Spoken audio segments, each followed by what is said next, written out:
পাড়াগত বিবাদ থেকে রাজনৈতিক কোন্দলের সূত্রপাত দুর্গাপুরের নবীনপল্লী এলাকায়। বিজেপির মহিলা নেত্রীকে বেধড়ক মারধর এবং শ্লীলতাহানির অভিযোগে কাঠগড়ায় তৃণমূল নেতৃত্ব। নিজের দাদাকে তৃণমূলী দুষ্কৃতীদের হাত থেকে বাঁচাতে গিয়ে শারীরিক হেনস্থার শিকার বিজেপি নেত্রী। অভিযোগ, গোটা পাড়ার সামনে তার শ্লীলতাহানি করে তৃণমূলী দুষ্কৃতীরা।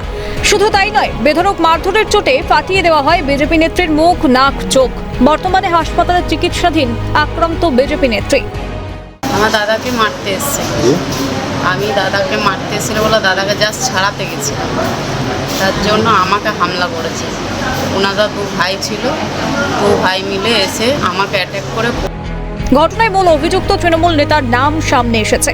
এর আগেও বেশ কিছু মহিলাকে কুমন্তব্য করা এবং কুপ্রস্তাব দেওয়ার অভিযোগ উঠেছে।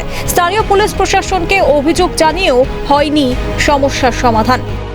আমি চাইছি ওই ছেলেটা এত বাড়বিরুদ্ধে বেড়ে গেছে, প্রত্যেকটা মেয়েকে বলছে, একটা মেয়েকে এরকম 10 বছরের মেয়েকে বলেছে আমি রেপ করব, আর একটা মেয়েকে ফোনে বিরক্ত করতো, তাকেও বলতো আমি রেপ করব। তাহলে কি এইটা কি কেসটা মানে কি বারে বারে চাপা দেওয়া যাবে? থানাতে কেস করছি, কেস কিছু তো নিচ্ছে না। তার মধ্যে এখানে বিল্লি আছে, সুকুমার আছে, তারপরে পরিমা ভারদে আছে, তারপরে বাদল আছে। এরা যখনই আমরা কেস করতে যায়, ওরা থানাতে যেয়ে আগে হাজির হয়ে যায়। পরবর্তীতে খবর পেয়ে ঘরের টালি ভেঙে উদ্ধার করা হয় আক্রান্ত বিজেপি নেত্রীকে। ওর ঘরের সামনে একটা সরু গলি আছে, সেখানটা অন্ধকার। 5 জন মিলে ওকে টেনে ঘরে ঢুকিয়ে নিয়েছে। ঘরে ঢুকিয়ে প্রায় 15 থেকে 20 মিনিট ওকে টর্চার করা হয়েছে। যখন দেখছি ওকে কোনো রকম বার করা যাচ্ছে না, তখন কিন্তু আমরা টালি ভেঙেছি।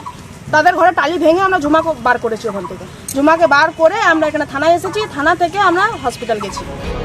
ভয় দেখিয়ে বিজেপিকে আটকানো যাবে না, পাল্টাতো পদ্ম শিবিরের।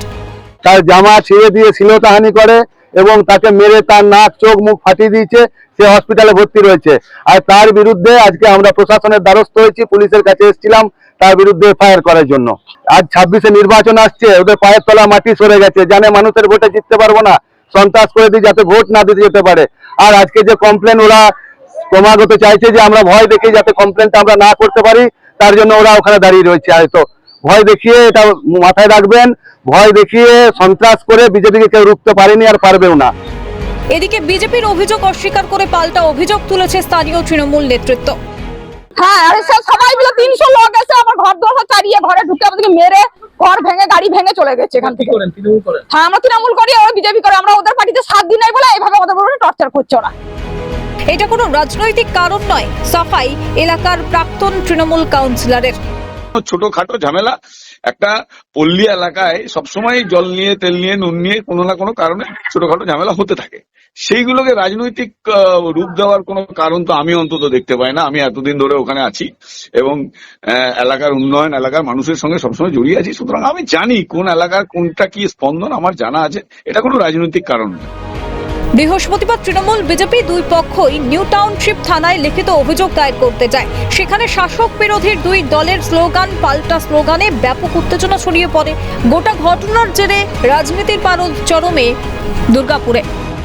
মোটের ওপর গোটা ঘটনায় এখন টানটান উত্তেজনা দুর্গাপুর থেকে রাজেশ সেনগুপ্ত।